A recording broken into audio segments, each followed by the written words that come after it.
छोट्या पडद्यावरील नवरी मिळे हिटलरला या मालिकेची सध्या रसिकांमध्ये चांगली चर्चा आहे.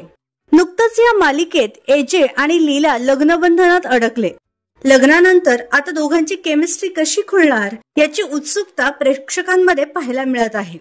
तसेच ही जोडी सध्या चांगलीच हिट ठरतीये. त्यामुळे या मालिकेबद्दल वेगवेगळ्या गोष्टी जाणून घेण्यास चाहते नेहमीच उत्सुक असतात. चला तर पाहूयात एजे आणि लीलाचे पडद्यामागे सीन कसे शूट होतात.